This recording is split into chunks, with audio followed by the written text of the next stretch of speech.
เกิดเป็นคนไทยเติบโตบนผืนแผ่นดินไทยจงภูมิใจในความเป็นไทย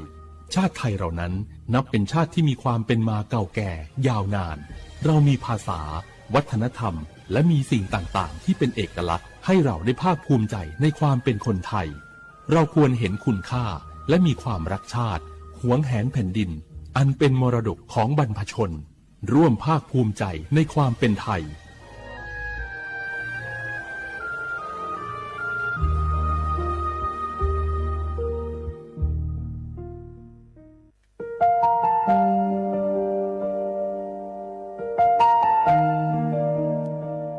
ขอน้อมเกล้าถวายอาลัย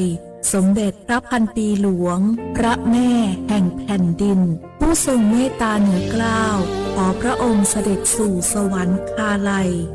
ข้าพระพุทธเจ้าข้าราชการและเจ้าหน้าที่สถานีวิทยุกระจายเสียงแห่งประเทศไทยจังหวัดเชียงใหม่กรมประชาสัมพันธ์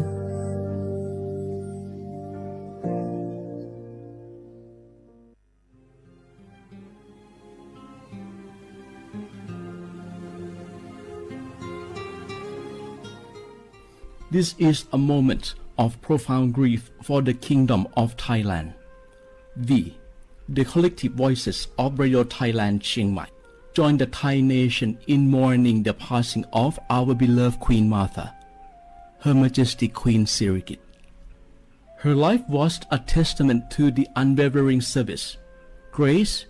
and deep love for the Thai people. Our humble condolences and thoughts are with His Majesty the King, the royal family, and all the Thai people during this deeply sorrowful time. We will remember her forever.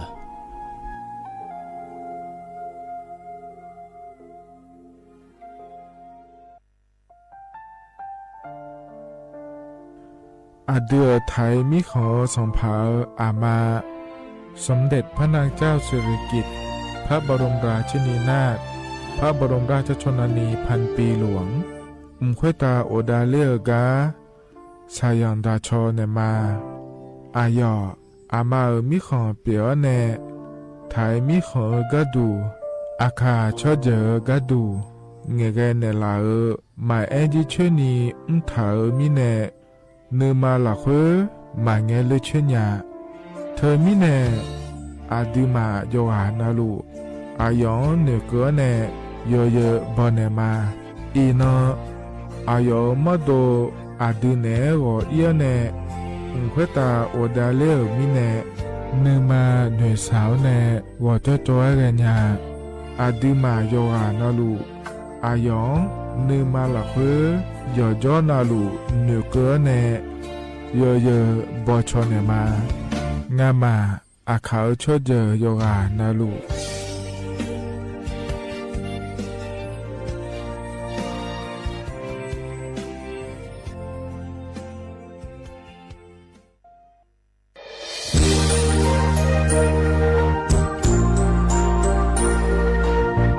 ไอเยี่ยวที่เขาหลวงมัวเนทีมเชียงใหม่และขั้วเธออุยฮาเลกะกอวัชนีจากะกอ PM 2.5 กะกอฮอลูดามาเด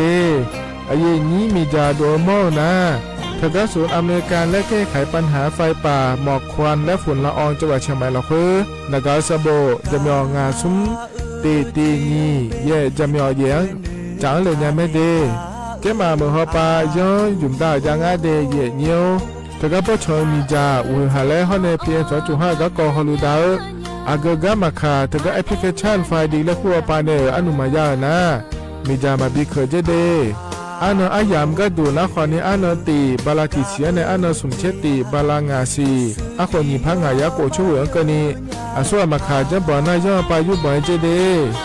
หนุ่มเหมือนในสำนักงานประชาสัมพันธ์จังหวัดเชียงใหม่ในที่ฟอลโล่กุมอมือดาราญานีทีมเชียงใหม่และขั้วเธอที่ฟอลโล่เกิดดามาเดเธอมีเนที่ยิที่โบกาเนือกามาพาอายุนิวเจลังเงอันนี้เชื่อว่าบาลาเชสีอาคนนี้พังอายาโกเชสิเงนอแต่ก็คณะรัฐมนตรีบอกเจ้าหลวงอายุนี้สัญชาติก็กอสาลัวเดินชาวบ้านเนี่ยก็ดูเดและบอกจางอาเดยเนียเดเธอ อก็ย่อมมาตรา 17 แห่งพระราชบัญญัติคนเข้าเมืองพศ 2522 และขั้วเธอก็เธอแน่ไอ้อย่างนี้เธอก็ถ่ายมิของหลักคุยพ่ออ้อเหลือว่าเมื่อนี่จอลาเดอเขาเนี่ยรอทะเบียนประวัติและขั้วเธอย้อนฉาเยี่ยเดินนะขอเนี่ยเยี่ยเงี้ยวเธอก็อยู่ห่างก็ดูการขอสถานะคนต่างด้าวเข้าเมืองโดยชอบด้วยกฎหมายและขั้วเธอย้อนยาเมเจเดเยี่ยเงี้ยวเดข้อแน่เยี่ยเงี้ยวมาตรา 7 ทวิแห่งพระราชบัญญัติสัญชาติพศ 2508 ไอ้อย่างนี้เธอก็ถ่ายมิของหลักคุยได้แล้วแน่อาดามังเงนะอามาเธอก็ทะเบียนประวัติบุคคลไม่มีสถานะทางทะเบียนและอ้อเธอไอ้อย่างนี้สัญชาติสัญญาไม่ได้เดเยเยเดใช่ก็ดูนะขอในกู้เทเมืองหลักคุยย่อนะเธอก็สำนักบริหารการทะเบียนกรมการปกครองและคุกาสัญญาไม่ได้ยมยอหลักคุยนะเยเยเธอก็ในอำเภอยอฮันเนโจดัวรอราชการอายามหลักคุยอันนนี้เชื่อว่าบาลาโกสีอาคนนี้พังอายาโกเชื่อว่าขวงเกนีเดเยเนียว我是那个所报所错的那个垃圾皮可能咩？阿杜阿弟要来吃好，我是那个阿萨手阿弟那个阿拉来杜老的也表咩？会那阿姐阿票呢垃圾棚阿来，我是那个破鸟毛呢女仔伢咩？有哈的有做那路乌马坡呢我是chill。Mangena ikan jane autonomous chill APD 我是阿婆呢chill Mangena 我是老婆Sinya jemona 所报所错地松松怎样所报所错เขต1เชียงใหม่นา a า怎样งาซุมนี่เยงาซุมงปโยดามอเดนา a ตีโก怎样นึมานาโกนาลูเดนา a ตีซุมนี่ซุมโยกานาลูก็ดูไม่ได้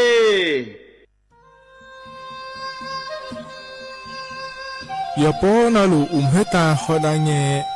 อุเฮฮาเล PM 2.5 เฮมียดาลางาเลสีลางาอาดูมาเนจังเงดเจอปะปะกวางเจมีจาเคมีเนเฮดดตอลูชัวยามอดดลาเนมัวขอเนียมามึงอะเดเมียเนพีลาขบยานาลาข้อเนสาก็พอป่านก็ขอนี่เปลี่ยนแล้วยังไงอดีมาโยฮานาลูกุมันเนมีจามาเคนี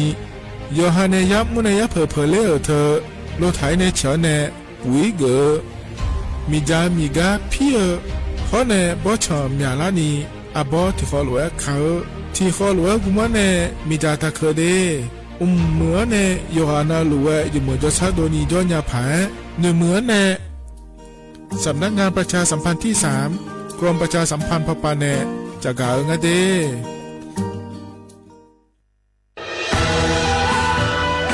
จากศาลากลางจังหวัดน่านหลังเก่าพัฒนาสู่การเป็นศูนย์การเรียนรู้นันทศิษย์ปาคารโดยมูลนิธิรักป่าน่านนับเป็นพระมหากรุณาธิคุณที่สมเด็จพระกนิษฐาธิราชเจ้ากรมสมเด็จพระเทพรัตนราชสุดาสยามบรมราชกุมารีได้พระราชทานนามนันทศิษย์ปาคารอันหมายถึงอาคารแห่งความรู้ทุกแขนงของจังหวัดน่านภายในประกอบด้วยห้องนิทรรศการเฉลิมพระเกียรติรัชกาลที่ 9 แสดงพระราชประวัติและพระราชกรณียกิจของพระผู้ทรงเป็นพลังแห่งแผ่นดินและต้นแบบของความเพียรรถพระที่นั่งอนุสรณ์แห่งการเสด็จเยี่ยมราษฎรในถิ่นทุรกันดารทั่วทุกภูมิภาคของไทยพิพิธภัณฑ์ศาลากลางจังหวัดน่านความทรงจำของอาคารหลังเก่าและการอนุรักษ์สิ่งสำคัญของเมืองน่านเทคโนโลยีกับมนุษย์จุดประกายความคิดสร้างสรรค์สู่การสร้างนวัตกรรมในอนาคตน่านซิมูเลชันแนวทางจัดการขยะที่ยั่งยืนเพื่อตระหนักถึงผลกระทบต่อสังคมเศรษฐกิจและสิ่งแวดล้อมห้องสมบัติน่านย้อนรอยสู่อดีตและความรุ่งเรืองของนครน่านผ่านเงินตราเครื่องเงินและผ้าทองเปิดให้เข้าชมฟรีไม่มีค่าใช้จ่ายตั้งแต่เวลา 9 นาฬิกาถึง 17 นาฬิกาหยุดทุกวันจันทร์และวันนักขัตฤกษ์มาร่วมอนุรักษ์สืบสานสร้างสรรค์ศิลปะวัฒนธรรมและวิทยาศาสตร์ของเมืองน่านคุณค่าที่น่าภาคภูมิใจ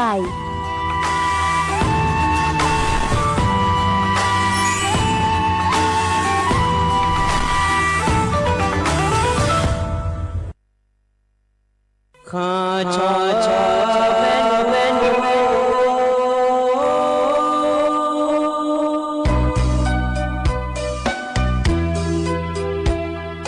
让你找不灵啊，到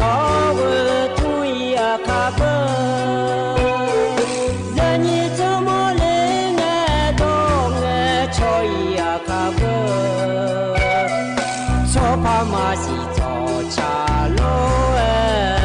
那一步，什么个那嘛是过来下一步，我努嘛是啦错了嘛就来个接。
Mama panga no jinga loe akame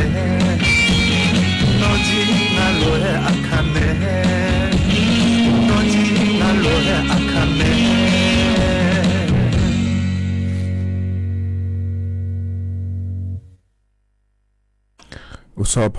อุดุธรรมเดเยนี่มีของอยากยานาลูเนล้อเยเนี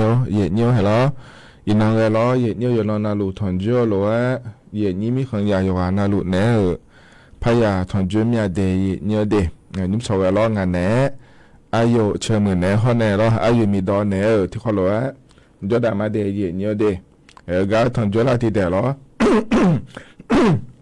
เขาเบียงมามือกาดูเนี่ยเยเนี่ยกาโจดูเฮลาคุยนะคนนี้เจ๊ไม่ได้มาเสียรอเยเนี่ยน่าเธออุดมแล้วอยู่จนเราบอกใครเลยทอเอแล้วคู่งานเราเลยเยนี้มาพังขอมาเนี่ยเยเนี่ยกาคือเขาอยู่มีอาเจยเจ๊เลยจอนาลูยาบิดามินะเราเลยเยนี้คนนี้เจมังเงาเดเยเนี่ยทางสถานงานเนี่ยเยนี้เดี๋ยวพอนะเราช่วยขอจะช่วยมีอาเดแล้วเราเยเนี่ยเธอมินะเราเลยเยนี้เฮกาเนี่ยที่ขอรู้จอดามารอนาฬิกาล้านเนี่ยเวหลังก็นี่รอเยเนียวกาเยนี่มินรอที่ต่อไปเนี่ยนะฮะหลัวเนี่ยรอต่อชาช้างหล่าคนนี้ยาไม่เดอาคารโนรอมินช้างหล่าพอดาเนี่ยมาเยเนี่ยรอนาก็ก่องานเนี่ยแหลมถามมารออายุมีดอนเนี่ยแหลมถามมาอาคารโนอายามฮักกันยาวหลัวเยเนี่ยจากาเนี่ยบิสิบิกามาเยเนี่ยรอถึงไม่เนี่ยรอเยเนี่ยเยนี้ก็ปนัยนะหามาขาล้อเฟบัวปนัยนะหามาขาล้อที่ต่อปนัยนะหาขอนี้เดเยเนี่ยเดกดไลค์กดแชร์เธอด้านไหนยังไม่เดเยเนี่ยยกน่าหลัวยากาเกอย่ามอกเกอผายล้อเยเนี่ยเฮก็พอในจากากาโดนเนี่ยก็กอยก็น่าหลัวเยนี้จังเชื่อเนี่ยล้อเยเนี่ยจังเชื่อในเดเยเนี่ยเดที่จากาอิญญากะกอมเยญากะเนี่ยจากาโดเลยยกนาลูหนาขอเนี่ยมือพระโจเชโดเลยเนี่ยเยญเนี่ยก็ต้องเชื่อกะกอง่ายเลยรัฐบาลไปเยญจากาเกินเนี่ยพาเกกะกอง่ายเลยแล้วรอเธอพามาถ่ายช่วยดูในยูโดเลยเนี่ยรอรัฐบาลไปในบทโดเลยก็ยูโดเลยเนี่ยเยญเนี่ยจากาดานในบีซีบีกามีเนี่ยรอเยญเนี่ยที่มีเนี่ยรอเฟบัวปนะฮาลูติดต่อเขาไปในนะฮาลูนะกดไลค์กดแชร์ตั้งแต่ไม่เดย์เนี่ยเดย์มันต้องคนนี้มาข้อไปในยาการนะล้อ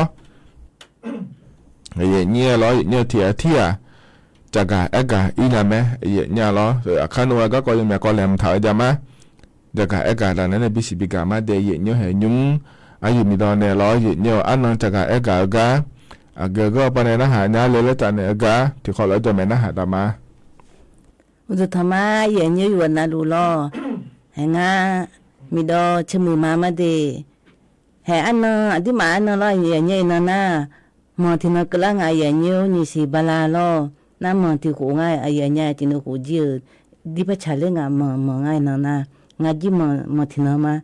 น้าถ่ายอันนั้นล้อเย็นอยู่นั่นนะวันศุกร์กลางเย็นอยู่อันนั้นนะเชื่อสุ่มล้อกุมภาพันธ์เอาหัวหน้าคนนี้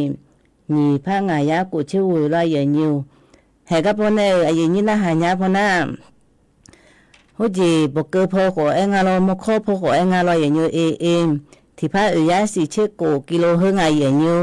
ที่ปนับบอกเกออะไรเยอะยาปัวเดียอย่างเงี้ยที่ปนับบิวขายาแล้วอยู่ชั้นเนี่ยยังพายอยู่ชั้นนั้นหาหน้าคนหน้าอย่างแม่หน้ากาจ้าตัวหน้าเฟซบุ๊กพอเนี่ยก่อนหน้าอย่างแม่อย่างเงี้ยก็ไปสวทเชียงใหม่แล้วที่พาสียาที่พายาสีเช็คโกกิโลเฮงอย่างเงี้ยเฮ้คนนี้เขาพูดในนั้นหันยาแม่เลยนะเขาจีเดี๋ยวช้าสมองหน้าคนนี้เห็นแล้วอุศพหน้าก็ไปละหิวจนมีเนี่ยแล้วแง่ในดูมีเนี่ยท้องหลายยาแม่อย่างนี้นักการนะจะมีงานสู้มีสีโกจะมีสีเรื่องอะไรอย่างนี้เหรอหน้าหันหน้าคนนี้ไอ้เย่ผู้ละผู้จีหน้าหมดหน้าก็แล้วท้องหลายยาแม่อย่างนี้เราอยู่ในหลวงนากาสังบทก็บินในหลวงเนี่ยช่องนั่นแหละเนี่ยไม่ได้เนี่ยเดเพราะเนี่ยส่วนใหญ่อยู่ในเนี่ยเราอินามองที่น้องเขาเนี่ยมองที่โขกงาเดแล้วแม่เนี่ยที่ไม่ได้อินาโขก็นั่งเกิดอันเนาะแล้วแม่เดี๋ยวขาเนาะนะเราเนี่ยเขาก็อยู่ที่น้องอยู่ที่โขฉันละนะเราเนี่ยเดเฮ้ยก็งั้นก็แหลมทำมันจะก็เดินไหนมีนายเราเนี่ยเนี่ยตัวช้าสร้างหล่าอย่าเนี่ยมีนายเนี่ยเธอสร้างหล่าไม่เดนะเย็นนี้ทั้งหล่ากันนิ่มสอนนะหารัวมาสิแม่เราเนี่ยบ่าเราชักเกิดต่อช้าพอในหลายเดและสร้างหล่ายาเธอเย็นเนี่ยเราที่มีในเราก็บ่าแล้วเราเย็นเนี่ยช้าต่อช้าพ พอเนี่ยบินนะหาดามาเดมายาสร้างลาเดขอนี่ร้อยเยียวที่ขอร้อยนะหาบยอดามาเยียว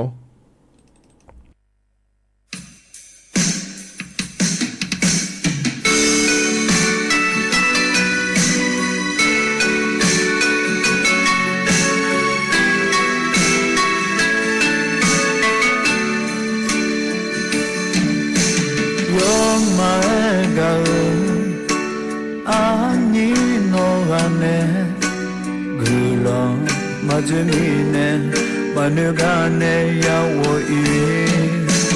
마시어티지 마워이랭아느호 그너 바꾸미네 야워이 쇼미야 가을바요 멸라호니 망해르냐 뼈야가고는 몰랐냐 마지니네 아냐워 이제허니 뉴크호 느모니아 바르오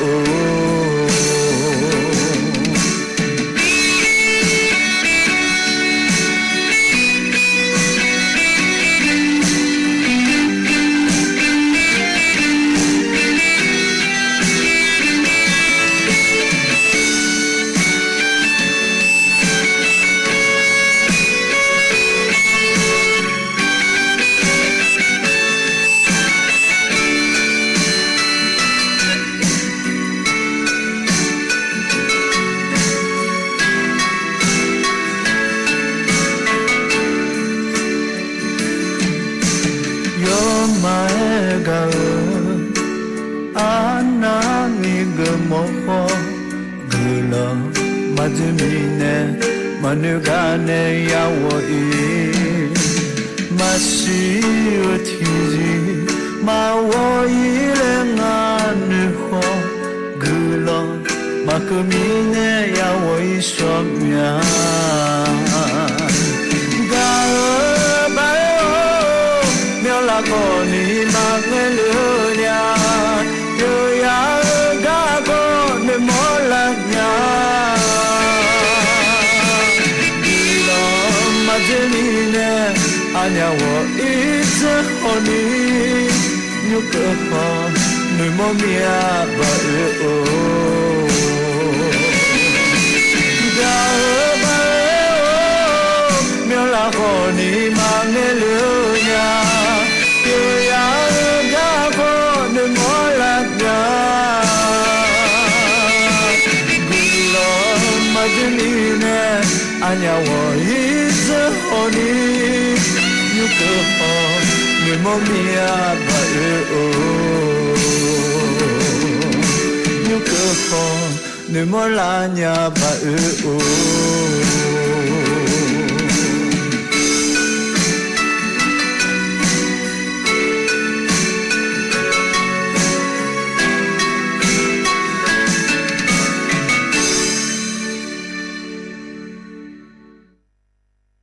อัตกานุพันบินาหาดาตาชาตกาทบิยุมลอยเนียวกาบะแล้วงาเดยเนียเดยนี้เนสังลาหลวยพอในบินาหาดามาเยเนียนะหาบโยดูโยอานาลุเอเดยเนียเดอัตกาตาชาพอในบินาหาดางลอยนี้นากางเงชองลาลออโดโยเซฮิบากุเทเมลาเดืออาคาชดเจเนอดูตั้งตาชหายมยากเนเวพาบยานีลอยเนียวกูเทมือเอียเจเรามันนี่นะก็ก็ยอมอยากก็$เดียวนาละยามมวยยามโมแล้วก็ก็$เหมือนก็ยอมอยากก็ยามมวยเราถึงก็เอียเนี่ยเดินตาช่อหาเดล้อเดือสมเด็จพระพันปีมุขตาวดาเลียกาเราถึงก็สัมพันธ์ว่าก็ปะเกลือเนี่ยอุดุทะเลไม่เดแล้วยอมอยากก็บุอันฐานเนี่ยดอันฐานเนี่ยยังงาขอนี่ยามมาไม่นางมาอายุถึงก็ลายเขาไปเนี่ยบีฮอลาแม่เย็นเนี่ยเห็นแล้วเขาเช่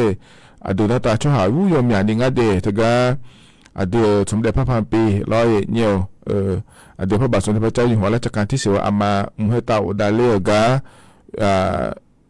ก็กูเถอะเหมือนที่เขาเลยเกลือเนี่ยเราดูตามีเฉยที่บ้านนี่ดูว่าเนี่ยเราเนี่ยเกลือเนี่ยแล้วก็อายุอาบ้ามีสีอุดุทะเลง่ายเดน่าดอชา ที่คนเราพระใช้งาเสียก็งัดชมเยอะแต่ชามาเงี้ยนะแม่ของแผ่นดินและจะแม่ใหญ่ๆยมาที่คนว่าก็อีเนอใช่เยอะรอใหญ่เยอะนะยุ่งแต่ก็เสียโดนแอร์เลยนะอยู่กันเราอยู่ห่าง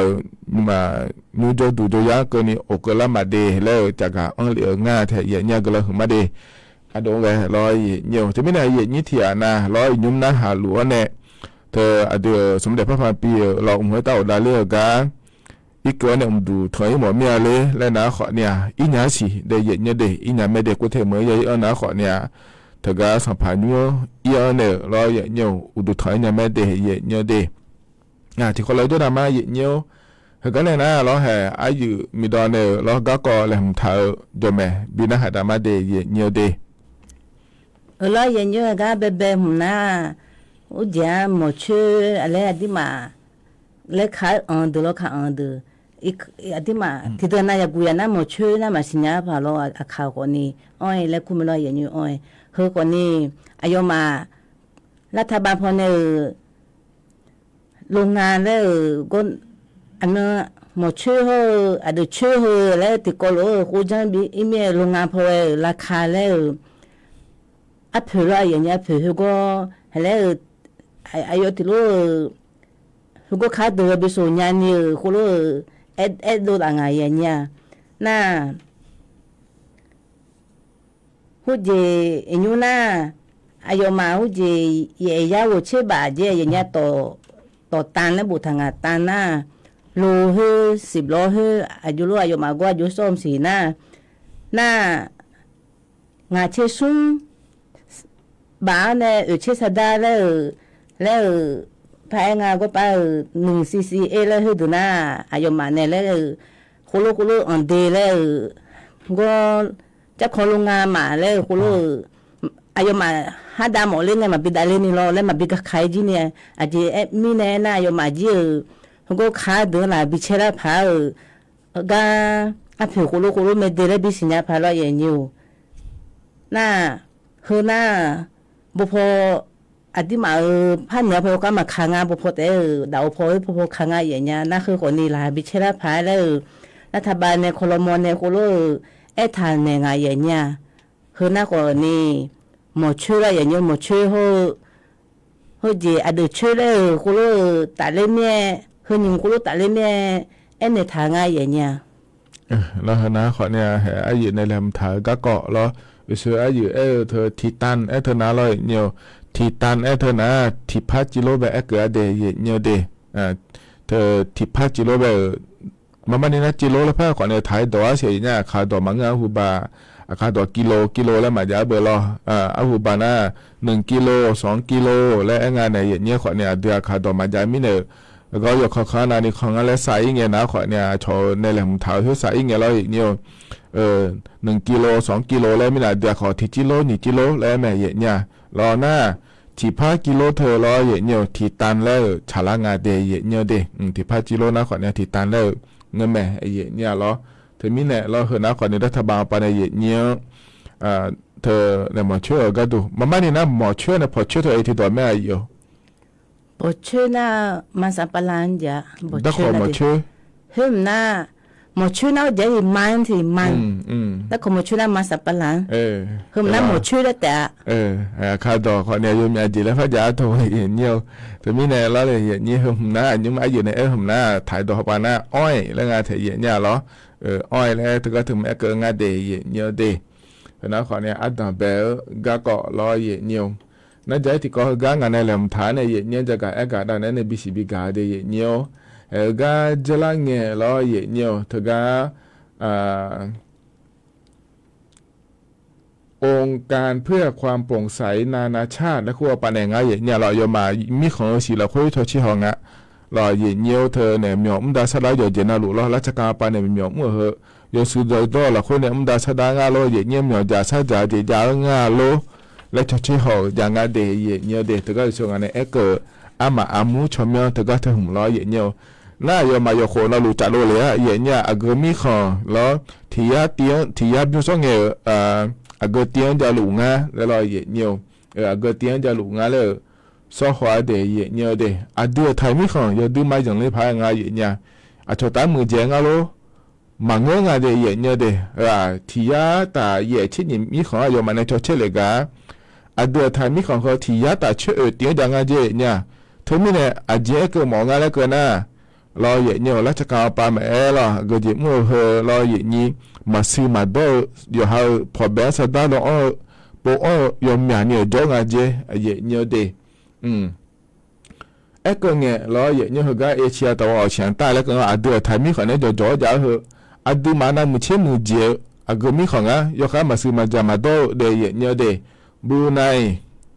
Malaysia lo Việt Nam khó này đưa tại đưa phải một dễ á dễ nha thì dễ chế nhị mi khó giá cả dễ nhớ Việt Nam mi khó để dễ nhớ để dễ chế tiếng giá thể dễ nha đưa thay mi khó thì dễ ní giáo thôi mi này lo thôi này lấy chẳng ba mẹ mi giả sư giáo yo bỏ bé sẽ đó thôi đưa mà nam mà chế tiêu dễ á dễ nha那会的嘛，我也牛，印度尼西亚米好好，对嘛那么结婚目前还是也牛，老也牛，那他的嘛我的天那讲了个也干那老也牛，老米好对米好呢米卡达也牛，老米好他对台米好那么切，目前啊这个也牛，他个了这个把也牛老有时有多那个唔到，有普遍是他们老呢唔到。lão mi khon đưa thầy mi khon nằm mà chế mù giang á chế để nhớ để lão mi khon nó khon nha thì ta vừa tiếng cho luôn á đưa thầy mi khon thì ta chế cổ tiếng cho luôn nghe lo đó to luôn thì ta ye chế nhị mi khon jaga chỉ mà là cái đúng á ngày này hồi cái này na ye nhiều đưa thầy mi khon hơ lo ye nhiều là chắc là ba mẹว่าye chu mẹ số mà khá lo ye nhiều mà sư mà đó ni mua này lo sẽ ta yo học bé đó thôi yo mẹ nhiều do ngà để là hồi lo xì lá ngà thể vậy nha lo thôi mi này lo vậy nhiều hơi gắt hơi cò là khứ lo là thà bàไปmi nè đưa nายกรัฐมนตรีlo vậy nhiều thôi ya bỏ trả ngay vậy nha có hồi lo đô la nè loเลยเนี่ย đưa thái miของเธอก็เธอเตี๋ยวละkhứอย่าลุงาเดแล้วloเลยvậyนี้มานี่นะlo khứแม่ฮูที่โคlo đưa thầy mi khoảng hơi tiếng mà giả để tự tự mới giả thì nó có phát cả khả năng gì lại thôi cái mi này nói nhiều thờ mi này thờ cái mi nó nói là gì đưa đến một tiêu ba họ này khả năng một tiêu mẹ họ ba thì có logo này ya bỏ giả nga đưa cho này nói nhiều hơi cái hơi có bị mù đã là nhà phẳng mẹ giả sư giả gì nói nhiều thờ giờ hơi cái này sẽ đáp bộ giả gì đưa thầy mi khoảng hơi lo hơn là mà bị đôi này bị mù đã là nhà nhiều cái đủ đềแล้วงานเถียเนี่ยที่ไม่แน่ล้อเลยอย่างนี้เดือนในทุกที่ไปเนี่ยจะกลายอากาศโดนเลยนะล้อเหกันในน้ำไม่หัวปลาก็ดูคนในรัฐบาลปลาเลยอยู่อาคาจันทร์ดีก็ก็หัวก่อนละคุยดีสู้มาค่ะล้ออย่างเงี้ยเธออยู่ห้ามอยู่มั่วกันในมาล้อเลยอย่าชูเกินในมาล้ออย่างเงี้ยอยู่ห้ามก็มั่วจะมาจังเลยก็อำเภอปากมั่วเนี่ยล้อแห่ชอสตาบินในหลักการที่ว่าจะไม่จังเนี่ยรู้เราอยู่เหมือนกันนะขอเนี่ยแห่แบบจะชนเจ้าหน้าที่สตาร์เราจ่ายรู้คนละหม้อน้ำมายุทธาเนี่ยย่อปลายุบหอยเดที่มาบีเจริญนี่มาเลยเจมาเดแล้วตัวเกิดงานแท้เยี่ยเนี่ยเราทีนี้เนี่ยเดย์เยี่ยเนี่ยเขาอยู่หัวก็ก่อเยี่ยเนี่ยเราหาเดือดถ่ายมีของคนละสีละงานแล้วมอละงานหัวก็ก่อเยี่ยเนี่ยจะกลายอากาศดานเนี่ยนะเราอยู่หาก็อยู่หานุ่มอันนี้อยู่ว่าในหลวงเยี่ยเนี่ยก็ดูก็หลวงเหรอเยี่ยเนี่ยแต่เดือดถ่ายมีของสัมภาเนี่ยอุลเนี่ยฮอลลูดาหลวงเนี่ยเดือดกามัวอยู่ในหลวงเรากาที่เบียนเทโลเลเจเนี่ยเรามาซื้อมาดอเจมานี่อยู่ชายดอละคนเนี่ยอยู่หาเจมัวเจจางาอยู่หาหน้าที่อยู่หาอะไรก็งานเลยเนี่ยเจจางอะไรอยู่ซื้อดอละคนเนี่ยเราได้เลยก็อย่าเลเจงานเนี่ยยี่นี่อยู่ในหลวงเราบางเงินน่ะเหตุการณ์จะมาเนี่ยชดเชยฮอลเลยหลวงโดลางาในยาโคขนาดมาเชมือดาลาเนี่ยก็ดูเราเนี่ยรัฐบาลปากนี้เลเจเนี่ยดาลุไม่เดแล้วจะกะเอกะดาเนี่ยเลเดยเนี่ยเดเฮน่าขอเนี่ยยุ่งเฮกะอาดัมเบอายามเฮละคุยล้อเยนี่นะทอนเจเนี่ยจะกะเอกะดาเนี่ยบิสิบิกะเดยเนี่ยดอชาจิบยุ่งยาเสียเยเนี่ยเฮกะเยนี่เนี่ยสังหลังดอชาเราเนี่ยมีนอนเนี่ยแม่เยนี่ที่ต่อปานนะฮะรู้เนี่ยพอเนี่ยละเดแล้วสังหลังล้อที่มีเนี่ยก็ผมพอเนี่ยบินนะฮะดามาเดโอดุมเจลาแล้วงานเถียเนี่ยอโดสิลาและขวดในชาดอชาเย็นเยียวมายาสางหลาเดขอนี่ล้อที่ขอไว้นะฮะเดี๋ยวดามา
ก็เย็นเนี่ยเพราะในปีหน้าดาวดอชาก็เฮบยุ่งเย็นเนี่ยทกาเนี่ยอโดสิลาและคู่ในชาดอชางาเดเย็นเนี่ยเดโอดุงเจลาและเทเย็นเนี่ยเราเย็นนี่ในช่างเราหลวงเพราะในปีหน้าดาวมาเย็นเนี่ยนะหาเบียวดูอยู่อ่ะน่ารู้ว่าเดย์เย็นเยี่ยวเหตุก็เสืออยู่ล้อก็ก่อล้อเย็นเยี่ยวจะกูดันเหนียวคุยเย็นเยี่ยวมีอะไรล้อเย็นเยี่ยวถึงก็ติดต่อเขาไปในหาลัวมาล้อเฟซบุ๊กเขาไปในหาลัวมาล้อเลยนี้เดืออาคานะถึงก็ชอสะดุดช่วยจังเธอล้อเลยเย็นนี้เธอเนี่ยหมดช่วยแล้วบางเงาเดย์แล้วงานเธอเย็นเนี่ยพอช่วยแล้วคู่แม่เดย์แล้วบอกว่าเรายอมยักษ์เดย์เย็นเยี่ยวเดย์ก็เราหือมาล้อที่ปวดนาดอเฮเดอเราเราพัดดูเรือเนี่ยเราก็มีข้าที่ปวดนามังเงินน่ามายาอยู่มือมีเนี่ยเราเลยอย่างนี้ที่ปวดนาเนาะเนี่ยเหนื่อยล้ามีอย่างนี้เราเธอมีเนี่ยก็เราหือมาเราอย่างนี้ถึงก็บุอันเหลือเนี่ยเราอย่างนี้บิชิญาละเอเดียอย่างนี้เดอันนี้มีเนี่ยเราอย่างนี้ขอเนี่ยน่าหาลูกงาและหัวเรือมลางาเทียอย่างนี้เราถึงก็ติดต่อเขาไปในมาเฟบัวปนนะหาลัวมาลอยเงี้ยกำลังหือมาที่ไม่ได้เกิดเจก็ขอนี่ลอยเงี้ยโฮลัวบ่งเลยเนี่ยรอโฮลัวเงี้ยช่องอันเลยเนี่ยแม่เดย์เงี้ยเดย์ที่เขาลัวแล้วพระเจ้าดามาเงี้ยคือกันเนี่ยนะงานเนี่ยก็แหลมเธอแล้วที่ก็แล้วพระเจ้ากะกะดานมาเงี้ยคือก็เกลียอันนั้นชื่อเนี่ยละตาปะเจเดย์เงี้ยเดย์ถ้าก็อย่างนี้นาการอสมาร์ทโฟนแล้วคู่เธอยาเนี่ยชอบถ่ายเข้าไปก็ดูมันไม่ได้นับพลังดอกเพื่อง่ายสิก็ถ่ายตัวยูหลานในยุ่งง่ายยุ่งยากนะหรือคุณรู้สิยังไหมโมบายแบงกิ้งและคู่งานเธอเนี่ยโมบายแบงกิ้งเธออาจจะเลยและนะรอเนี่ยเธอนะขอเนี่ยอินเทอร์เน็ตพอปันในเราอยู่หันนากาปันในชาดาธนาคารเธอยุ่งยากเนี่ยรอบัญชีธนาคารเธอก็นากาปันในยุ่งยากถ้าก็เธอดอนนะโมบายแบงกิ้งและคู่งานเดียเนี่ยเดงมาดูคนนี้ยุ่งมาล้อยออกแล้วธนาคารยิ่งมาภาษามาอย่างเนี้ยสตาร์ยูโดโหลเนี่ยเลยนะขอเนี่ย ATM จะก็อินเนี่ยรอถ้าก็นักเอาไปในเทเหตุนะสตาร์โดเลยซอยอย่าสตาร์เอาหน้ารออย่างเนี้ยนั่นแหละอินเนี่ยสตาร์พอแบ่งเงินอย่างเลยรอสตาร์มาจากเนี่ยเลยนักการทีมยานะอัพเพิลคอมจิมรออย่างเนี้ยถ้าก็เยอะมายุ่งนักการในเรื่องจีล่าอย่างเงี้ยจะมาสถานีเราเลยอย่างนี้ถ้าก็ต้องชอโมบายแบงกิ้งแล้วคุณแม่เดย์อย่างเงี้ยเดย์นั่นอยู่ส่วนเนี่ยเธอเราอย่างเงี้ยอันนั้นเชื่อเนี่ยละตาหัวปลาบาลาสิเนี่ยละตาปลาหนาเดย์อย่างเงี้ยเขาก็เดือดไทยมีของละคุเดย์อย่างเงี้ยเดย์ถ้าก็ธนาคารแห่งประเทศไทยปนในจะกลายกาลัวนะไอ้ส่วนมาขาเราอย่างเงี้ยถ้าก็นากาอยู่เมื่อระยะกลางเธออย่างเงี้ยเราiOS แล้วคุณอะไรเนี่ยiOS แล้วคู่เธอนะอย่าก็นะคนนี้ iPhone แล้วอย่างเงี้ยอย่างนี้นักการ iPhone อยู่มือเดิม iOS แล้วคู่เธอชื่อเนี่ยว่าปัจจัยเดินนะอยู่มือป้ามาอยู่เนี่ยนี่ปีเดียพาอยู่เนี่ยขอยศาเจอย่างเงี้ยแล้วน่าอย่างนี้ Android แล้วคู่งานเราอย่างนี้นะคนนี้ Android อยู่ไหม iOS เธอทีมแต่งงานแล้วเธอก็iPhone เธออยู่มือนะเรา Samsung มา Oppo มาเจน่ารู้อย่างนี้นะ Android เธอยุ่งหลงอะไรอย่างนี้Android เธอคนเนี่ยชอบเวอร์ชัน10และคู่งานเดียเงี้ยดีเพื่อเชื่อในละตาป่ามึงนะมาพายุยันในปีเดียเธอก็สตาร์นักเอาไปในอยู่มือเจน่าลุล้อเงี้ยอาจจะมีเนี่ยทรยศจ้าก็ดูงานแล้วก็น่านักเธออาจจะนะเธอก็เงี้ยรอมาซื้อมาดอนเนี่ยนักเอาไปเงี้ยช่องร้านเนี่ยสตาร์ยูโดล่าไหมย่อจอนยังเจเงี้ยรอเธอมีเนี่ยรอเงี้ยนักอาจจะเดอน้าขอเนี่ยเราอายุที่เราอยู่เนี่ยกันเนี่ยเราขอเนี่ยสตาร์หุ่มมาเธอกันนักเอาไปในอยู่มอลล่างเงี้ยสาระงานเจเนี่ยเราที่ไม่เนี่ยเราเนี่ยเธอเนี่ยที่อ่ะนะเรานักเอาชนิดเนี่ยอินเทอร์เน็ตหุ่มมาอยู่นั่นเจนะเจมังงานเนี่ยพิชมอบชมอเราเนี่ยอยู่หายานักงานชอบโคลากาลูเดอน้าขอเนี่ยเพื่อเจมังงานเดอายุที่เราอยู่เนี่ยแม่ขอเนี่ยที่อ่ะนะให้ยุ่งส่งงานเนี่ยก็เรามีเยอะโลเจมาให้ถ้าได้มาอยู่เลยเนี่ยเลยนักเอาไปเนี่ยของมาเลยเราเนี่ยถ้าก็อินเทอร์เน็ตเขาไปเนี่ยของมาเลยเราธนาคารมาชี้เขาก็เอามาเลยแล้วเราเนี่ยน้าขอเนี่ยก็ชื่อเนี่ยเราพังงาเราเนี่ยอินเชื่อสมเหตุอาคารนี้สอนเนี่ยตอนเวลางาเดย์เนี่ยเดย์อาคารนี้สอนเนี่ยเราต่อไปอาศัยนักมาขาเดย์ไอโฟนอยู่นะถ้าก็ไอโฟน iOS 14แล้วคุณอาเทียเนี่ยเราเอาไปเดินนะอยู่มาฉลาดเจ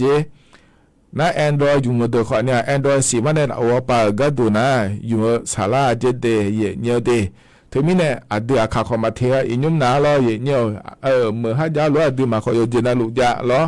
ถึงมีเนี่ยนากาฮัวล้อจุนมือเดล้อเธออยู่หาหลัวเนี่ยล้อเยเนียวอยู่หาหลัวเนี่ยนากาเธอก็ล้อสดาก็คอยจะรู้เจ้าเธอนากาปเนี่ยจ้าเลยนะอยู่หานากาจีห้องงานเนี่ยอย่างนี้อาจจะเจองาโลแล้วเนี่ยอาจจะเจอเนี่ยAndroid 10เสียเนี่ยเอาปะที่อ่านล้อ Android 12 Android 11 Android 10แล้วก็เธออยู่นู่นนะขั้นที่สองรอสดาอยู่ปะสลังงานเจเดAndroid 10แล้วอย่างเนี่ย Android 10ล้อนะ iOS รอ14เนี่ยเอาปะก็ดูนะขอเนี่ยอยู่เมื่อสลังงานเจเดเฮ้ออย่างเนี่ยมีอะไรยุ่งด้วยมิเนี่ยแล้วอย่างเนี่ยอยู่เมื่ออยู่นักอยู่หัวเนี่ยแล้วอย่างเนี่ยแล้วอายุงาอาจจะเจอนะคนเนี่ยเยอะพังเนี่ยนี่อยู่หาหลัวเนี่ยเธอก็นักเอาปะเนี่ยสดาก็ก่อเธอจังดาญาเดแล้วนะเราเธอจังญาเจมันก็ไม่ได้เราเนี่ยอาจจะเจอนะคนนี้เยอะพังกันเดคนนี้ช่วงงานก็รู้แล้วงานนักเฮืออยู่หาอย่างเงี้ยชอละก็เตะรู้แต่มาแล้วเนี่ยที่เจ้ามารู้แล้วนะคนนี้เฮือเจมันก็อายุที่รู้ยุ่งยากไม่เดเยเนี่ยเดที่ไม่ได้เฮือเยนี้เดี๋ยวนะเราเธอเนี่ยนักเธอก็สะดาวมันนักเอาไปในยุ่งนะคนเนี่ยบิสิญญาก็ดูเดแล้วจะกะด้านเนี่ยเลยเดเยเนี่ยเดเงินนะที่ก็เย็นเยอะนะเห็นกันนะอยู่ในเรื่องท่าที่ก็พยายามสิแล้วที่มีเนี่ยอายุมีตอนเนี่ยก็จะกาเลยพนักดามาแล้วอย่างนี้คือก็เนี่ยละกลุ่มมาดีพอชื่อเลยกลุ่มมาดีพอชื่อหมดชื่อแต่ก็หมดชื่อเลยชื่อเลยมีเนี่ยไม่จีตาเล่มเนี่ยอย่างเงี้ยอย่างกันเนี่ยตาหน้าผู้จีรัฐบาลพอเนี่ยเศรษฐกิจแล้วไทยเราแล้วจะอย่างเงี้ยไทยเขาที่มาอย่างนี้เราจะดูเราทนฟ้าแล้วบิดยังไงอย่างเงี้ยทนฟ้าแล้วเราทนฟ้าทุ่มหน้าคือประเทศเราเขาที่มาไทยมือเขาอย่างนี้ประเทศเราจะดูหน้าทนฟ้ามาจะหน้าราคาอัพเพิ่มเลยมาสิยังไงอย่างเงี้ยอายุมาไม่ได้เลยหมดนั่นได้เลยก็ข้ามหมดนั่นก็ขาเลยเลยถ้าทนฟ้ามันจะนั่นร้อยอย่างนี้เฮก็ไปอีสานนี่คนมาบิคาเลยแล้วและกะคาคนนี้สนมาบิคากะคาแล้วเพราะว่าเขาจะจิมิเนน่ะก็ดูคนนี้สาระไงสนกะคาน่าร้อยอย่างนี้ที่มิเนทงฟ้าหุ่มน่ะอายุมาแล้วโอ้จีอัพเพื่อแล้วชานี่ละชาไทยอย่างเงี้ยที่ร้านมาบีจ่าแล้วที่ปวน่ะจีรัฐบาลมาจนน่ะแล้วที่ปนาอัพก็แล้วจะได้เลยมาเฮือมาบิจะได้เนี่ยยมาทงฟ้าทุ่มหน้ามาจะได้ในไอ้เนี่ยเขาจุโลหน้าหุ่มหน้าอดีมาหยมจะเดือชบางาเกษตรกรเดือชบางาโลอเจน่าเสบผู้ละเจชิชาเบน่าก็น่าชิชาเบมะขามเปียเลยล่ะเมียชิชาเบจิโยเปียเลยดึงอร่อยอย่างนี้หน้าลำบากพอผู้ละสาพียจุ่มทุโลสาพี่ยจุ่มกาแฟแล้วนะปลาบดนะอธิมาข่าวคนนี้เจ้าหน้าดื้อเจ้าหน้าผ่าคือผู้หลัง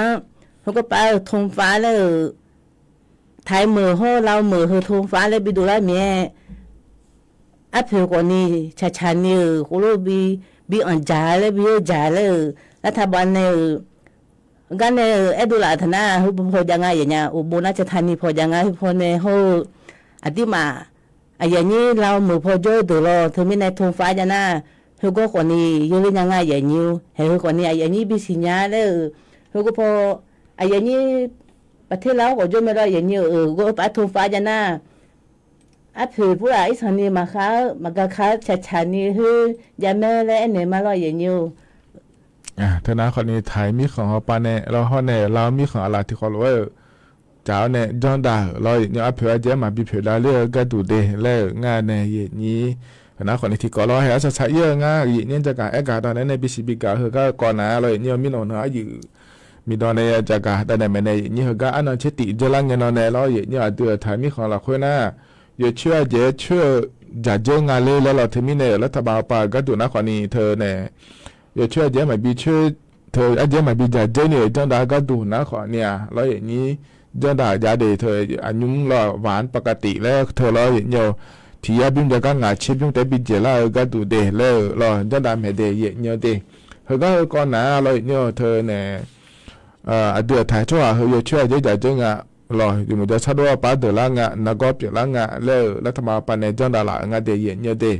อดีมาล้อเนี่ยเธอก็ยังจะมาเจียงไงล่ะกาแฟดอล้อกาแฟดอล้อเนี่ยกาแฟอ่อนดูอีกเกินนะเบอร์อันนั้นนี่เชื่อเกลือแล้วนะหาละแม่เนี่ยเดือนล้อเลยอย่างนี้น่าเฮก็เนี่ยอย่างนี้นะหาเนี่ยนะขอเนี่ยหวานปกติหวานน้อยหวานอันนี้แล้วอันนั้นนี่เชื่อล้อชานี่เกิดมาเดียวก็น่าหวานปกติและก็งานเถียเนี่ยล้ออย่างเงี้ยนะเจริญเงี้ยห้วยไม่หุ่นนะ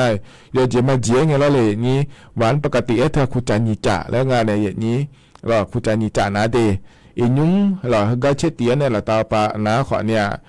หวานปกติเธอที่จ่าได้บีเจล้อเจเธอไม่ได้ล้ออันนั้นเช็ดเตี้ยไม่หุ่นเนี่ยอย่างเงี้ยดูมา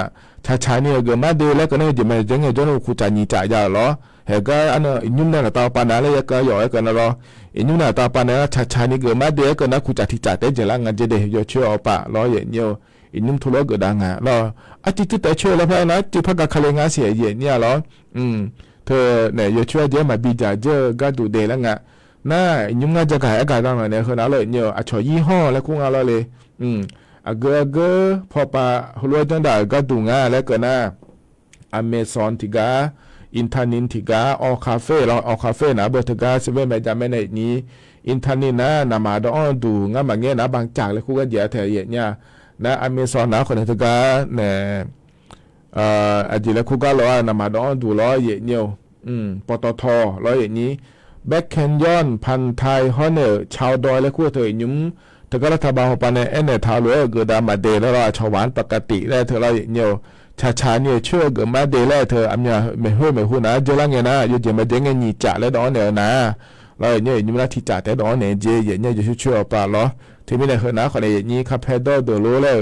อย่าชิญญาผาแล้วเราเนี่ยจะกายอากาศดันในเลือดเดย์เนี่ยเดเห็นนะแต่ต่อลูกเรากายเนี่ยนะถอนเจนเนี่ยล้อจะกายอากาศดันในปีซีปีกาเดย์เนี่ยเฮกันเนี่ยนะล้อเนี่ยไอ้ยามข้าจะเล่าไอ้ชากาและบินาหาดาแกมาเนี่ยล้ออินุมก็พอในบินาหาดาเฮนาเดทกะอาคาภูมาเนี่ยง่ายเนี่ยล้องาโกในบิกเนี่ยเลยแม่เนี่ยงาโกดิจานเนี่ยล้อฮิบายอมโดนะสัจจะขับพูนจนแม่เนี่ยล้อเฮก็หมายยามข้าจะเล่าเลยเพราะบินาหาดาเนี่ยไอ้ยามเจียนะก็อิมาเดโยฮานาลวยอยู่หมดจะซาโดละคือราคาเชตาเนี่ยจะด่าล้อเนี่ยคาโนจิล้อนาลีเวลาเนี่ยเชหลังเกินนี่ล้องานเนี่ยอายุเชื่อเหมือนเนี่ยเขาเนี่ยอายุมีดอนเนี่ยล้อกามยอมั่วดูสวทเชียงใหม่เนี่ยรอที่ขอรู้ว่าแล้วพัฒน์จุฬามาเดว่าอีมาเดอุดูธรรมะโหยมาเดอุดูธรรมะโอ้แหงอ่ะที่กอดจีเจที่เขาเตะกัวเดไอ้ยามันยามีอยู่อ่ะพวกกอลีนั่นมันละกุลีง่ายอย่างนี้เด้อที่กอดจีที่กุลีไอ้เมียละกุง่ายอย่างนี้เด้อ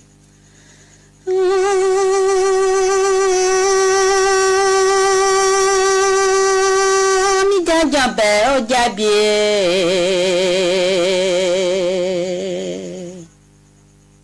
อะไรเบลจับบีมังรจามาลีเลอาเจจับบีอะไรไม่รจา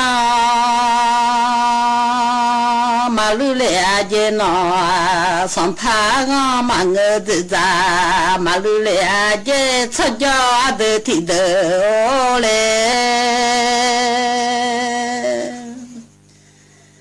มิจะจำเบจะเบียลา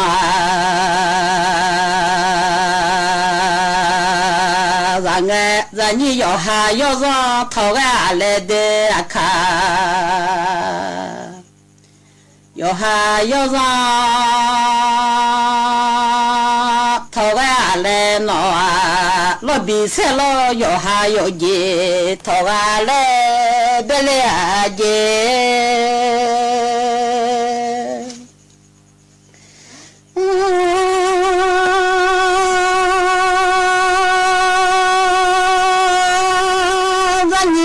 嘎呗，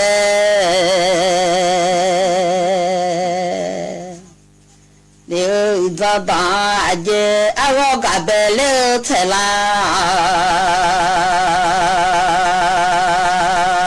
八代。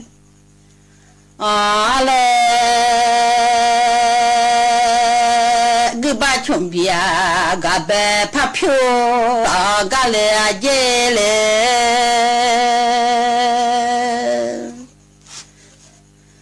啊你呀看个白，早早个俺的手还熬着那家个嘞。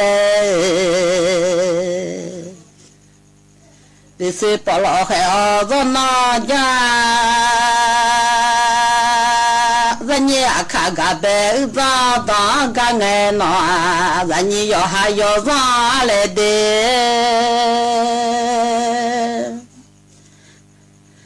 人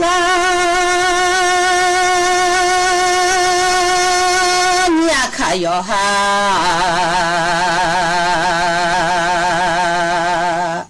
要让他这一来老比赛老要哈，有几他再来，你讲白家别了，白咱后来让他别拉老来，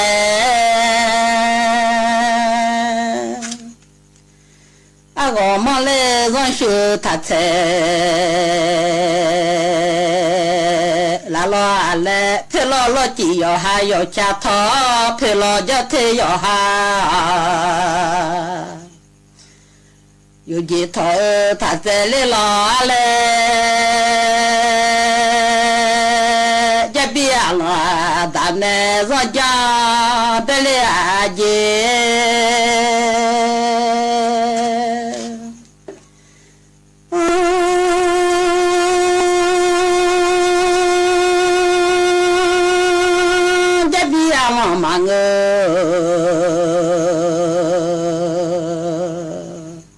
人家马年里啊，这边了，咱们人家本来下马车走路哎，怕来嘞，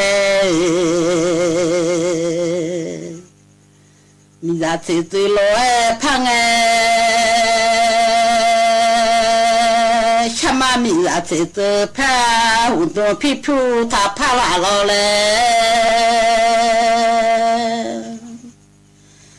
老几车子怕我来马早走上哇，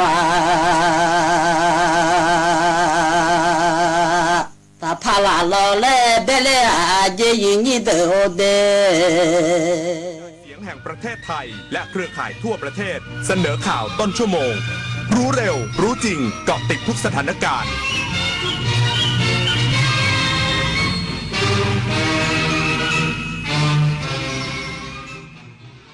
รับฟังข่าวต้นชั่วโมง 9 นาฬิกากับอานนท์ นันตะสุคนครับประธานกรรมการหอการค้าไทยและสภาหอการค้าแห่งประเทศไทยคาดหวังรัฐบาลชุดใหม่คัดเลือกคณะรัฐมนตรีที่เป็นมืออาชีพเพื่อฟื้นความเชื่อมั่นให้ประเทศอีกสักครู่กลับมาติดตามรายละเอียดครับประเทศไทยและคนไทยดำรงอยู่ได้อย่างร่มเย็นเป็นสุขมาถึงทุกวันนี้ชาติศาสนาพระมหากษัตริย์คือ3สถาบันหลักที่ยึดเหนี่ยวจิตใจคนไทยภาคภูมิใจในความเป็นไทยและร่วมกันทำสิ่งดีๆให้เกิดขึ้นในบ้านเมืองมีสติรู้เท่าทันสิ่งต่างๆด้วยการประพฤติปฏิบัติตนเป็นคนดีรู้รักสามัคคีและช่วยกันป้องกันระวังภัยให้บ้านเมืองมีแต่ความสงบสุขอย่างแท้จริงเพื่อรักษาความเป็นชาติไทยไว้ตลอดไปทักผิดหรือตั้งใจหลอกระวังมุกแกล้งทักผิดแล้วตีสนิทชวนลงทุนเริ่มจากทักผิดตีสนิทจากนั้นชวนรวยด้วยการลงทุนช่วงแรกโอนคืนให้จริงแต่สุดท้ายอ้างเหตุผลไม่ให้ถอนจำไว้นะครับการลงทุนที่ให้ผลตอบแทนสูงผิดปกติมักเป็นกลโกงตั้งสติไม่เชื่อไม่สูญเงินพบเบาะแสแจ้งตำรวจไซเบอร์1441ตลอด24ชั่วโมงตาจ๋าไปตรวจสุขภาพประจำปีกันเถอะตรวจทำไมตายังแข็งแรงดีอยู่แข็งแรงดีใช่ว่าจะไม่มีโรคเพราะปัจจัยเสี่ยงเยอะทั้งความเครียดอาหารการพักผ่อนไม่เพียงพอขาดการออกกำลังกายและมลภาวะรอบตัวการตรวจสุขภาพประจำปีช่วยให้รู้สัญญาณโรคที่สำคัญเจอโรคตั้งแต่แรกก็มีโอกาสรักษาหายไม่ลุกลามไม่ตรวจไม่เจอตรวจก่อนรู้เร็วรักษาได้สูงวัยใส่ใจสุขภาพจะได้อยู่กับคนที่เรารักไปนานๆ ครงการสารใจไทยสู่ใจใต้เปิดรับสมัครเยาวชน 5 จังหวัดชายแดนภาคใต้อายุระหว่าง 15-19 ปีเข้าร่วมกิจกรรมใช้ชีวิตร่วมกับครอบครัวอุปถัมภ์ในกรุงเทพมหานครและอีกหลายจังหวัดระหว่างวันที่ 1 เมษายนถึง 2 พฤษภาคมนี้รายละเอียดเพิ่มเติมที่ Facebook มูลนิธิสารใจไทยสู่ใจใต้มาร่วมสร้างประสบการณ์ชีวิตและแรงบันดาลใจมุ่งสู่สังคมสมานฉันท์ไปด้วยกันประธานกรรมการหอการค้าไทยและสภาหอการค้าแห่งประเทศไทยคาดหวังรัฐบาลชุดใหม่ยึดหลักธรรมาภิบาลและคัดเลือกคณะรัฐมนตรีที่เป็นมืออาชีพเพื่อฟื้นความเชื่อมั่นให้ประเทศนายพจน์อารามวัฒนานนท์ประธานกรรมการหอการค้าไทยและสภาหอการค้าแห่งประเทศไทยเปิดเผยถึงความคาดหวังของภาคเอกชนต่อการจัดตั้งรัฐบาลชุดใหม่ว่าโดยเน้นย้ำความจำเป็นในการเร่งกระบวนการจัดตั้งรัฐบาลให้เร็วที่สุดเพื่อให้การบริหารราชการแผ่นดินเดินหน้าตามอำนาจเต็มพร้อมเสนอให้มีการคัดเลือกคณะรัฐมนตรีที่เป็นมืออาชีพและมีความเชี่ยวชาญในแต่ละกระทรวงอย่างแท้จริงซึ่งขณะนี้ภาคธุรกิจมีความเชื่อมั่นมากขึ้นส่วนวาระเร่งด่วนที่ต้องแก้ไขด้านเศรษฐกิจและสังคมปัญหาความมั่นคงปัญหาชายแดนและวิกฤตเศรษฐกิจรวมถึงการทุจริตคอร์รัปชันถือเป็นเรื่องวิกฤตที่ต้องแก้ไขเร่งด่วนที่กระทบต่อการจัดอันดับความน่าเชื่อถือด้านดัชนีคอร์รัปชันของไทยที่ลดลงอยู่ในอันดับที่116ซึ่งต่ำกว่าหลายประเทศในอาเซียนรัฐบาลใหม่จึงต้องยึดหลักธรรมาภิบาลอย่างเคร่งครัดเพื่อฟื้นความเชื่อมั่นในระดับสากลถือเป็นหัวใจสำคัญต่อการสร้างความเชื่อมั่นจากต่างชาติว่าไทยมีรัฐบาลที่มีเสถียรภาพบริหารภายใต้หลักธรรมาภิบาลแก้ปัญหาคอร์รัปชันและเงินทุนสีเทาอย่างจริงจังนพศรแก้วคำรายงานหน่วยเฉพาะกิจราชบัณฑิตกองกำลังนเรศวรยิงเตือนตามกฎการใช้กำลังหลังกระสุนจากฝั่งเมียนมาข้ามมาตกในฝั่งไทยหน่วยเฉพาะกิจราชบัณฑิตกองกำลังนเรศวรได้ทำการยิงเตือนด้วยเครื่องยิงลูกระเบิดขนาด120มิลลิเมตรจำนวน2นัดไปยังพื้นที่การปะทะเพื่อเตือนให้ฝั่งตรงข้ามเพิ่มความระมัดระวังการใช้วิถีกระสุนที่ส่งผลกระทบต่อฝั่งประเทศไทยหลังจากเกิดเหตุการณ์การปะทะระหว่างทหารเมียนมากับกองกำลังกลุ่มต่อต้านอย่างต่อเนื่องในพื้นที่บ้านผาลูอำเภอเมียวดีจังหวัดเมียวดีรัฐกะเหรี่ยงสหภาพเมียนมาห่างจากชายแดนประมาณ1 กิโลเมตรทำให้มีกระสุนเครื่องยิงลูกระเบิดไม่ทราบขนาดข้ามมาตกในฝั่งไทยบริเวณบ้านห้วยมหาวงตำบลมหาวันอำเภอแม่สอดจังหวัดตากทำให้เกิดผลกระทบต่อประชาชนบริเวณฝั่งประเทศไทยกองกำลังนเรศวรยังคงยืนยันปฏิบัติตามกฎการใช้กำลังอย่างเคร่งครัดทางนี้หน่วยเฉพาะกิจราชบัณฑิตหน่วยเฉพาะกิจกรมทหารพรานที่35และหน่วยเฉพาะกิจตำรวจตระเวนชายแดนที่34ร่วมกับฝ่ายปกครองเพิ่มกำลังลาดตระเวนเฝ้าตรวจพื้นที่แนวชายแดนนำอาวุธยิงสนับสนุนเข้าที่ตั้งตามแผนเผชิญเหตุและดูแลความปลอดภัยให้กับประชาชนตลอด24 ชั่วโมงสำนักงานสาธารณสุขจังหวัดนครสวรรค์ตรวจสอบสารปนเปื้อนในอาหารช่วงเทศกาลตรุษจีนเพื่อสร้างความปลอดภัยและความมั่นใจให้ผู้บริโภคนายแพทย์จักราวุฒิจุฑาสงฆ์นายแพทย์สาธารณสุขจังหวัดนครสวรรค์เปิดเผยว่าได้สั่งการให้กลุ่มงานคุ้มครองผู้บริโภคและเภสัชสาธารณสุขหน่วยตรวจสอบเคลื่อนที่เพื่อความปลอดภัยด้านอาหารจังหวัดนครสวรรค์และเจ้าหน้าที่เทศบาลนครสวรรค์ดำเนินการออกตรวจสอบเพื่อเฝ้าระวังสารปนเปื้อนในอาหารช่วงเทศกาลตรุษจีนเพื่อความปลอดภัยในการบริโภคอาหารของพี่น้องประชาชนโดยมีการสุ่มเก็บตัวอย่างอาหารเพื่อตรวจวิเคราะห์สารที่อาจมีการปลอมปนในอาหารทั้งอาหารสดและอาหารแห้งเช่นอาหารทะเลผลิตภัณฑ์จากเนื้อสัตว์ผลไม้ดองผักและผลไม้สดถั่วงอกหน่อไม้จีนและเห็ดหูหนูโดยเน้นตลาดสดในพื้นที่ที่มีประชาชนชาวจังหวัดนครสวรรค์นิยมเข้าไปเลือกซื้อสินค้านอกจากนี้สำนักงานปศุสัตว์จังหวัดนครสวรรค์ยังได้ประชาสัมพันธ์ให้ประชาชนเลือกซื้อเนื้อสัตว์จากสถานที่จำหน่ายที่มีตราสัญลักษณ์ปศุสัตว์โอเคให้ความมั่นใจว่าการเลือกซื้อเนื้อสัตว์ที่มีสัญลักษณ์ดังกล่าวเป็นการกำกับดูแลสินค้าอย่างเช่นเนื้อไก่เนื้อหมูและเนื้อเป็ดให้ถูกหลักอนามัยและถูกสุขลักษณะเป็นไปตามมาตรฐานมีคุณภาพมาจากแหล่งผลิตที่มีมาตรฐานและปลอดภัยจากสารตกค้างหรือสารปนเปื้อน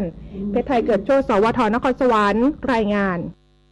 จบข่าวอานนท์นันตะสุคนอ่านรับฟังข่าวครั้งต่อไปเวลา 10:00 น.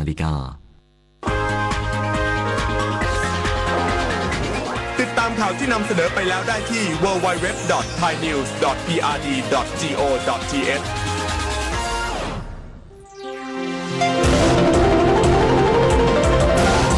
วิทยุแห่งประเทศไทยให้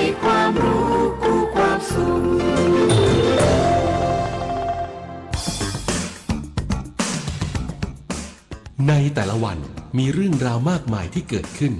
ทุกเรื่องราวที่คุณอยากรู้ทุกเรื่องราวที่เป็นประโยชน์เราจะเล่าให้คุณฟังในรายการค้นหามาเล่าสถานีวิทยุกระจายเสียงแห่งประเทศไทย FM 92.5 เมกะเฮิรตซ์ AM 891 กิโลเฮิรตซ์ทุกวันอังคารถึงวันศุกร์ 9:10 น.ถึง 10:00 น.ยินดีจะค้นหามาเล่าผ่านรายการของเรานำพาคำถามไปตามคำตอบด้วยใจถึงใจค้นหามาเล่าเรื่องราวหลากหลายคลี่คลายความสับสนคำถามไหลวนเวียนอยู่ไม่เสื่อมคลายเป็นเสียงสะท้อนปัญหาของประชาชน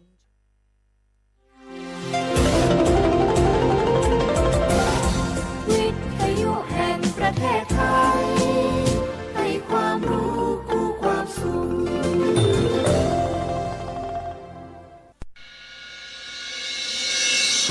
สถานีวิทยุกระจายเสียงแห่งประเทศไทยจังหวัดเชียงใหม่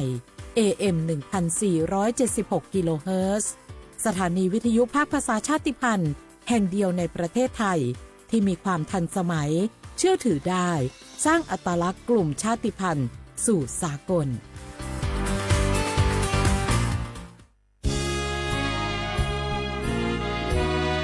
พระบารมีปกเกล้าเพื่อปวงชนชาวไทยจากพระราชกรณียกิจนานับประการที่พระบาทสมเด็จพระเจ้าอยู่หัวและพระบรมวงศานุวงศ์ทรงทุ่มเทพระวรกายทรงงานอย่างไม่เหน็ดเหนื่อยเพื่อประโยชน์สุขของประสบนิกรจากโครงการหลวงสู่การพัฒนาแหล่งน้ำส่งเสริมการศึกษาและด้านสาธารณสุขที่มุ่งเน้นการพึ่งพาตนเองและการพัฒนาอย่างยั่งยืนทุกย่างพระบาทคือการทรงงานทุกพระราชดำริคือพลังแห่งการพัฒนาเพราะประชาชนคือหัวใจของแผ่นดินร่วมเสริมสร้างความรักในสถาบันหลักของชาติโดยสำนักงานประชาสัมพันธ์ที่ 3 กรมประชาสัมพันธ์